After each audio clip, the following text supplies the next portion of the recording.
Дуже завчасно запитати, як готується Україна до того, щоб сусідня окупована територія Придністров'я знову не стала джерелом енергетичної дестабілізації. Як ми почали цей рік? Можливо, ви обговорювали це питання з вашими колегами з Молдови та Румунії, особливо, можливо, Нікушордан має якісь нові погляди на це. Ну і хотілося б, звісно, моє питання полягає в тому, як Україна готується в межах, звісно, можливих дій щодо того, щоб упередити такий сценарій, з яким ми розпочали 2025. Дякую. Дякую за ваше питання. Передусім, хочеться, щоб у нас було відкрите розуміння, що таке енергетична безпека для України, і ви це, я думаю, прекрасно знаєте. У будь-якому випадку, як тільки профіциту немає енергетики в Україні, це коли дуже спекотно влітку або дуже холодно взимку, збільшується кількість нанесених ударів Російською Федерацією дронами, ракетами по енергетичній інфраструктурі. Ми говоримо і про електрику, про різну генерацію, про розподільчі станції, про атомну генерацію, про теплову генерацію, про газ, інфраструктуру газову, газосховища тощо. Тобто такі удари, їх дуже багато. Повністю відповідаючи на ваше запитання, потрібні деталі, на це, напевно, часу немає. Захист, він захищає, як може. Є кілька рівнів захисту.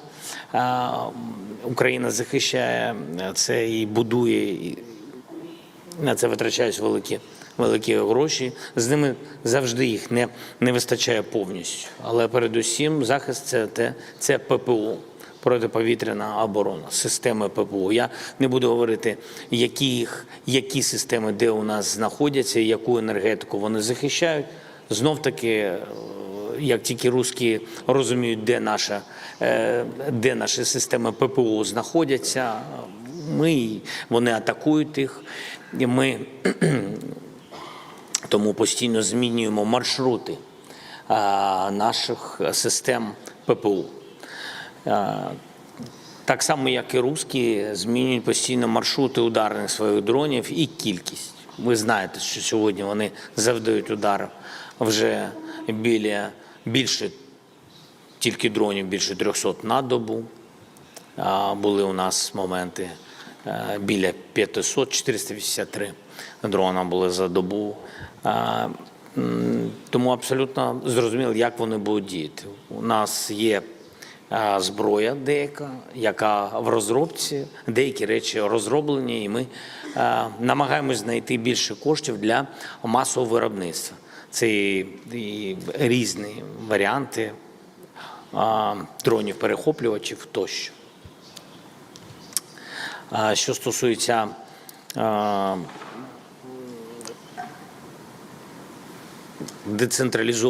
децентралізації енергетики, цим займається міністерство. Про це я також вибачаюсь перед журналістами. Не буду говорити деталі, як іде децентралізація енергетики в Україні. Що стосується газових питань, ми сьогодні обговорювали це питання з колегами, з лідерами, через те, що завдавались удари і по сховищам, і по нашій газовій інфраструктурі, і по видобутку газу в Україні. Допомагаємо і фінансами, і кредитами приватному сектору відновлюватись, і напряму фінансуємо, і просимо у лідерів допомоги з точки зору додаткового об'єму закачки газу в наше газосховище. Працюємо з різними країнами над цим. Що стосується питання Придністровської кризи, яка була, я не знаю, я думаю, може пані президент Молдови розкаже про це деталі. Ми були готові зробити все, щоб допомогти Молдові, щоб не було через цю кризу тиску на Кишинев і, відповідно, на президента Майю Санду. І ми це розуміли, що це штучні кроки Російської Федерації. І тому зрозумілі кроки, як запобігти цьому. Не просто, але ми тут стоїмо поруч з Молдовою і будемо продовжувати, як би нам важко не було, ми будемо продовжувати робити все, щоб там було менше ризиків. Well, as you know, at the beginning of the year, Russia interrupted the supply of gas to the Transnistrian region with the objective to destabilize the left bank of Dnistru and then the right bank of Dnistru. Ukraine offered to supply coal to the region. In the end, we managed to secure support from the EU, and then we could supply the gas to the Transnistrian region. If Russia will attempt to do the same now, we have the same mechanism, the same instrument, and we will help the people in the region. Otherwise, for the right bank of Dnistru, by the new heating season, we are going to have the new line, high voltage electricity line, which connects us to Romania directly from the right bank of Dnistru to Romania, because what we have now goes first to the Transnistrian region, a line that was built back in the Soviet Union and which wanted to keep us under blackmail. So now we will have more freedom and more security with respect to energy supply. We have next question from Moldova too, please. TVR Moldova.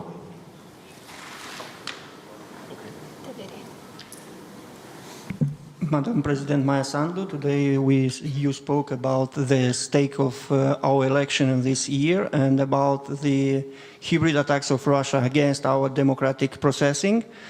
Please tell us what exactly you plan to do, maybe together with Romania and with Ukraine, to stop these hybrid attacks, and what the role is preparing now Russia for Transnistria in our election. Thank you. It is, first of all, the responsibility of the Moldovan authorities to protect the Moldovan citizens from the hybrid attacks coming from Russia. And of course, we do cooperate with institutions in Ukraine, and we do cooperate with Romania, and we are grateful for this cooperation. We work together, our intelligence works together when we want to discover the attempts to destabilize Moldova. We have good cooperation, for instance, between the Stratcoms, if we talk about Ukraine and Moldova's institutions, to better understand how the Russian propaganda works and how it targets our societies to create tensions, to create divisions, and then we learn from each other how to help people not to fall into these traps. We do learn every day by new attempts and new ways through which Russia tries to interfere with our internal processes, political processes, democratic processes. It is going to be tough, but we do want Moldovans to decide for Moldova at the parliamentary elections, not Kremlin, and we will do our best, and we will rely on the cooperation with our neighbors and other countries which have experience in this field. Radio Television of Montenegro, please.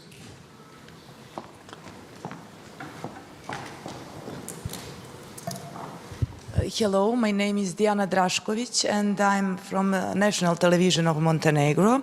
I have a question for President of Montenegro, Mr. Jakov Milatović. Mr. Milatović, can you tell us the main message after the summit? Thank you.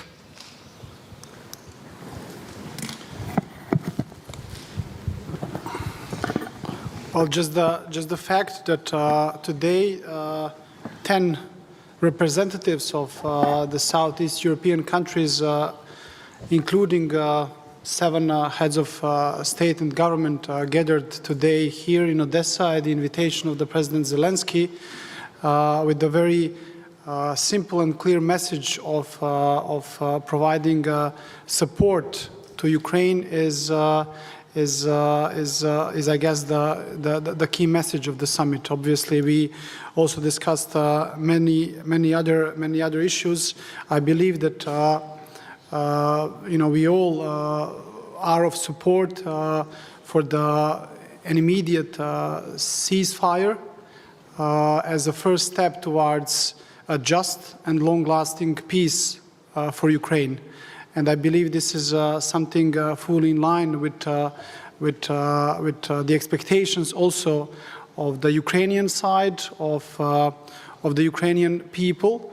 As you know, Montenegro from the very day one supported Ukraine, and I have also reiterated to the President Zelensky that we will also continue to do so. To conclude, I believe that given the fact that here we have also representatives of the current EU member states, we have also heard a very clear commitment. Balkans is also very much supported by Montenegro.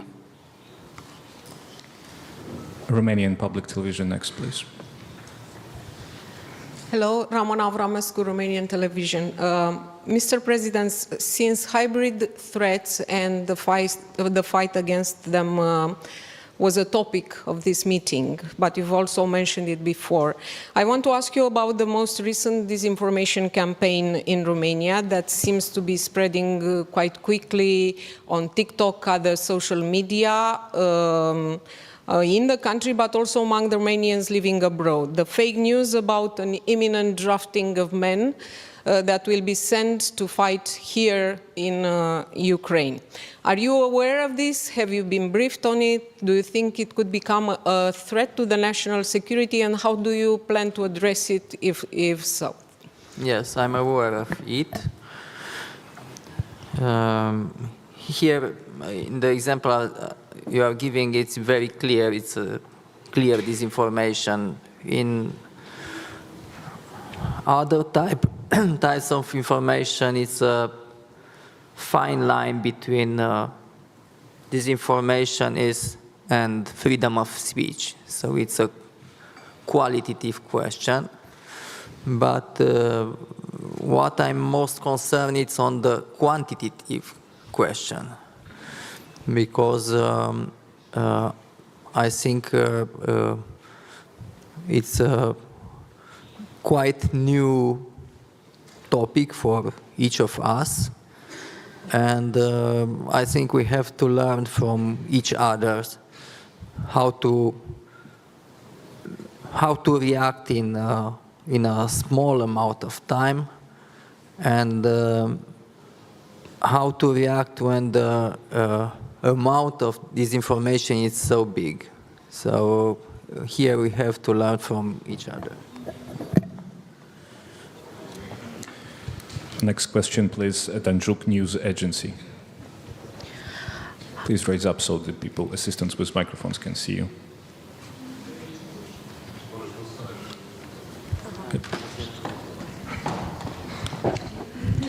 First of all, good afternoon to all the speakers. I'm Julia Bakic from Tanjung News Agency and Television. I have a question for President of Serbia, Mr. Aleksandar Vučić. Is it possible to reach an agreement between Russia and Ukraine, and what are the economic prospects in the relations between Serbia and Ukraine? Thank you. I don't know. Ask Volodymyr or someone else. It's, I believe, a question of and for $1 billion of US dollars or euros. And I'm not here to make any kind of proposals, any kind of interference into the internal affairs of Ukraine. It's up to them to decide which they want to go. And for us, it's very important that we discussed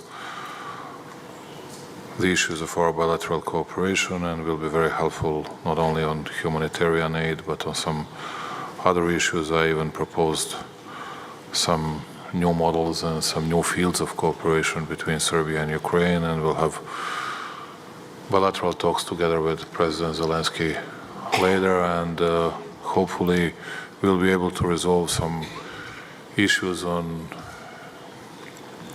economic turnover, on our trade, some issues from the past and related to World Trade Organization and free trade agreements, and hopefully we will be able to increase the level of cooperation and improve it as soon as possible to the much bigger level. But what I wanted to say that once again I am profoundly grateful to President Zelensky for hosting us here, and Serbia will always remain very faithful to UN Charter, international public law, which includes our support to territorial integrity to UN-recognized countries. Thank you very much. And now Bulgaria Telegraph Agency. Bulgarian Telegraph Agency. Mr. Zhelyaskov, how would you evaluate the results of the participation in this forum?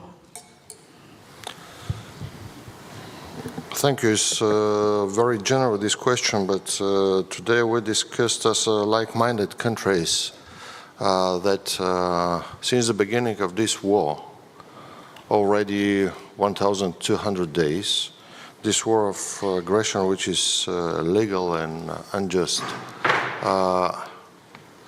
all the European countries, not only the members EU, not only members of NATO, all European countries, maybe except Belarus, we are united, and we are strong that we are united behind and shoulder to shoulder with Ukraine. And since many people at the moment are tempted to demonstrate their willingness to find a solution for a security architecture in Europe, it must be clear. The war in Ukraine changed a lot of things, changed the understanding and approach to our common security.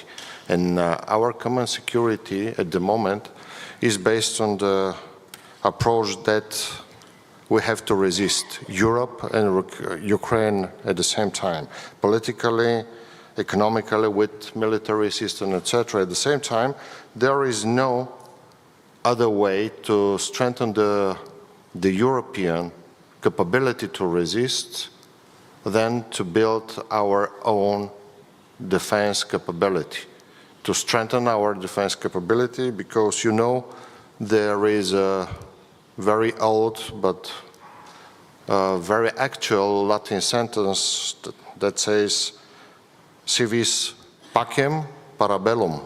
That means the same that we use saying peace through strength.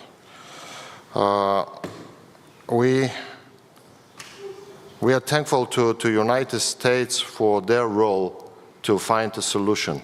We are thankful, of course, of a country from our region, Turkey, to intermediate this process. At the same time, we do not see any will and willingness from the Russian side to reach a sustainable ceasefire, because they insist on conditions that remind us from the dark eras of Soviet type of regimes that our country suffers a lot. Reaching the sustainable ceasefire is a precondition needed to start the reconstruction of Ukraine. But at the same time, it's the very important topic to stress that the path in front of Ukraine, Moldova, the countries in the Western Balkans are their accession to European Union. And we encourage them, and we encourage all the steps, and we foster the reforms and the transition of the society, and mainly in Ukraine, where the political will is obvious, where the society is prepared to share the common European values, and we encouraged all this process. And we as Bulgarians are very interested on this process, because we've got the largest Bulgarian minority as EU country in Ukraine, as well our minority in Moldova, and we want to encourage the Ukrainian side to start the negotiations. Among the negotiation cluster fundamentals, which is very important part of the action plan, which is already taken on national minorities, and we're thankful for the willingness of the Ukrainian side on that. It's a very important summit because you see we're united, and being united we are stronger. Thank you. Thank you. Croatian television next, please.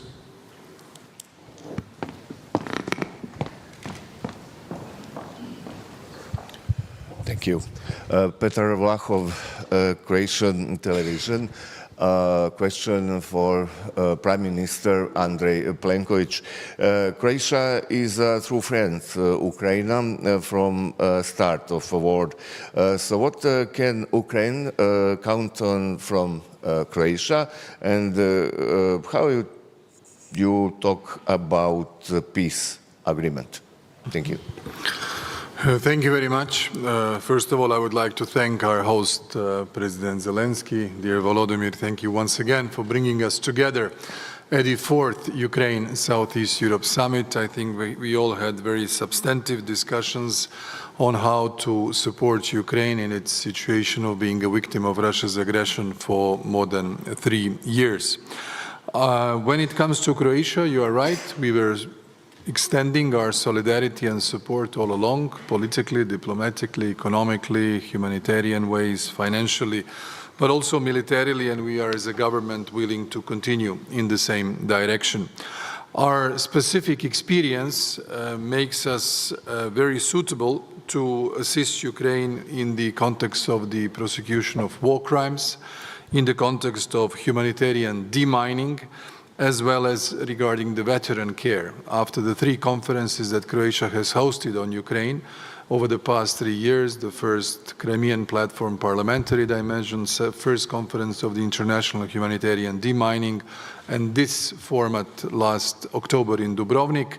Next October in Split, we shall organize a conference which will be dedicated to the rehabilitation and social reintegration of Ukrainian war veterans. At the same time, at a wider scale, Croatia's experience can certainly help Ukraine in the context of the peace agreement, how to do the step after, and that is the peaceful reintegration of the temporarily occupied territories. I think it would be a clear message from all of us that the only lasting peace can be a just peace. Just peace will not be a lasting peace, and therefore the respect to international law, and respect to territorial integrity of Ukraine, strong support to wider international efforts, whether it's the process with Turkey and Istanbul or the involvement of the United States, the European Union and other actors, is certainly needed, first of all, to stop the killing, the fighting, but the ceasefire should not cement the current situation in the field. On the contrary, it should help us to really go deeper into the negotiations in order to safeguard Ukrainians' territorial integrity. I would also like to say that we should be a strong supporter of Ukraine's EU path. We have done that so far, and we hope that we will find an agreement among the EU member states in order to open cluster number 1 very soon. I think that message will be encouraging for Ukrainian people, Ukrainian economy, of course, President and the government. And we at the same time hope that this heroic stance of Ukrainian people in fighting for its freedom will finally prevail, and Croatia will be the one to applaud it and support it. ERT, please. Greece. Yeah, hello. My name is Dimitris Gatsios from the Hellenic Broadcasting Corporation. First of all, President Zelensky would like to thank you for the warm hospitality. Prime Minister, considering the growing importance of European defense cooperation and initiatives like SAFE, how do you approach the prospect of closer European defense partnership with Ukraine? What about the possible involvement of other countries? What are the principles that, in your view, should guide the participation of non-EU countries in these frameworks to ensure they contribute meaningfully to the regional stability and the EU's strategic objectives? Thank you. Well, Thank you for the question. I think it is widely understood within Europe and certainly around the European Council that the invasion of Russia into Ukraine was a brutal geopolitical awakening, a necessity to take control of our own security, and an imperative to spend more collectively on our European defense. I don't think I would be exaggerating if I were to say that before the war in Ukraine, we were almost sleepwalking towards military irrelevance, if you look at how much we were spending collectively on defense. Now we have a new initiative by the European Union, the ReArm initiative, which essentially has two components. It gives us the ability to spend more at the national level by triggering the national escape clause without this affecting our expenditure benchmarks. And of course, there is also the SAFE instruments, which provides loans for investments in European defense, but also fosters cooperation and collaboration with other countries, especially candidate countries to the European Union. We see in Ukraine a strong partner in terms of building our future European security infrastructure. It is no secret that Ukraine has developed tremendous capabilities through this very hard-fought and bloody war. And I think that there will be significant opportunities for further cooperation between member states and Ukraine in the defense sector, beyond supporting Ukraine in the short term in order to help it defend itself. But when we talk about SAFE and other candidate countries or other countries that could participate in this scheme, it seems sort of obvious to me that whoever would want to have access to European funding would need at least some alignment with the European Common Foreign and Defence Policy, because at the end of the day, this is an instrument which was devised in order to protect Europe as a whole and to create a new European security architecture. Next question, please, from Ukraine News Agency, Ukrinform. Добрий день, мене звуть Бодрова Ганна, Національна інформагенція «Укрінформ». У мене питання до першого віце-прем'єра Північної Македонії. Хочу запитати, як саме Північна Македонія підтримує Україну з початку війни? Дякую.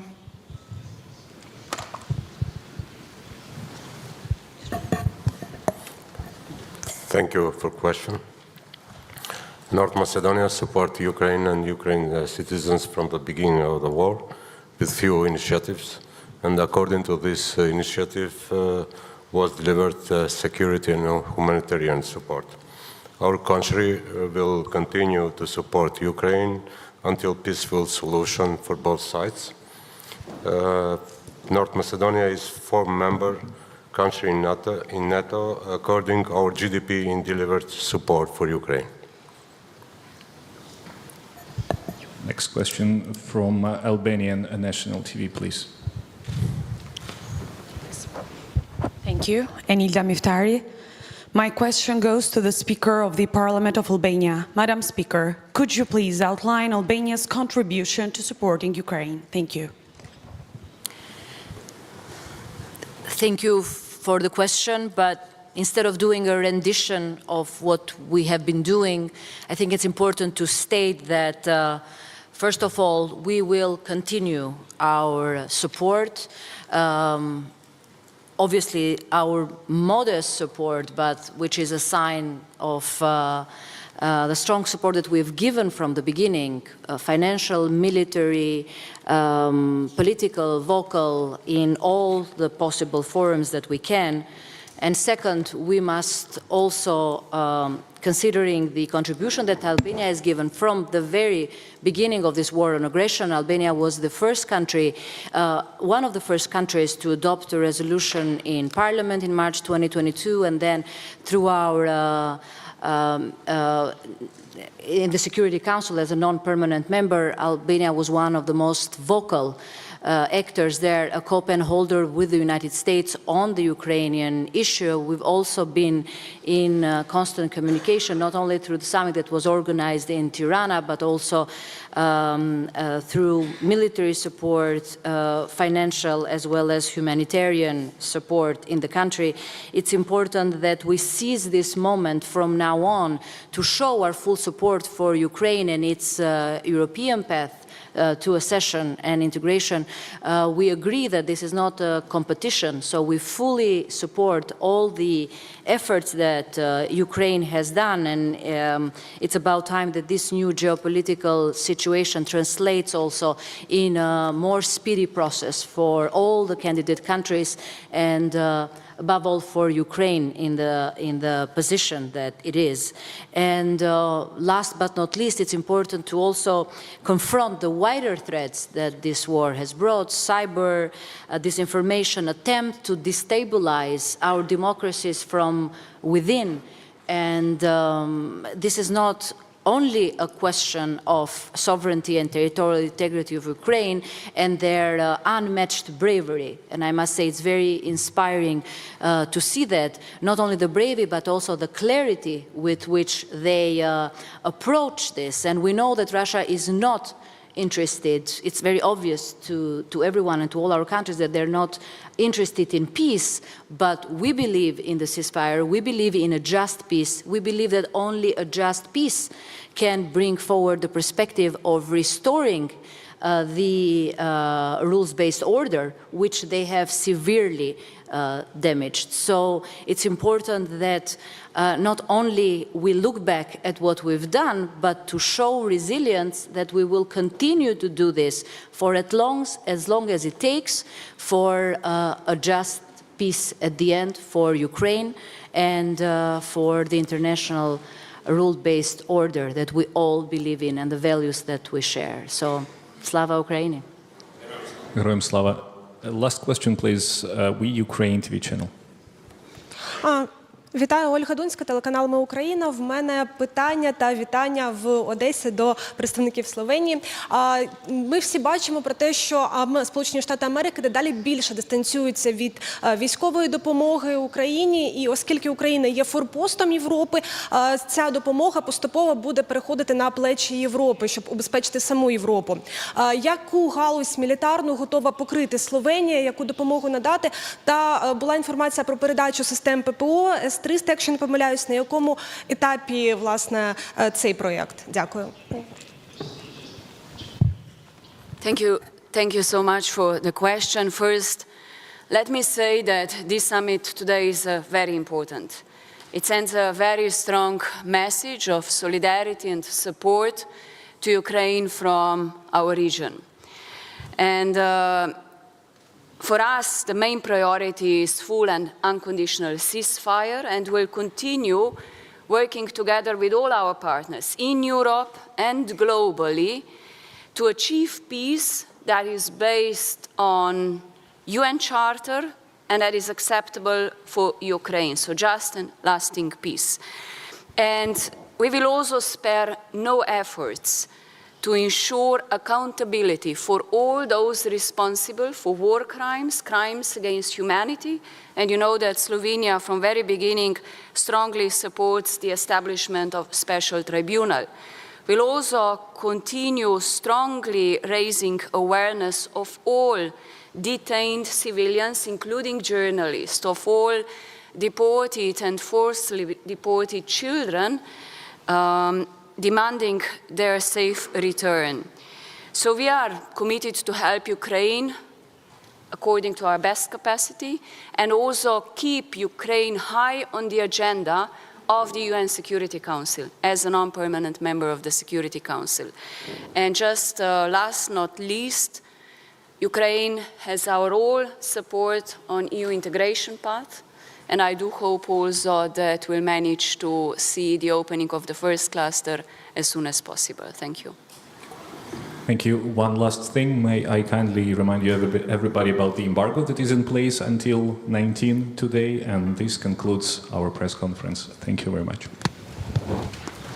Thank you.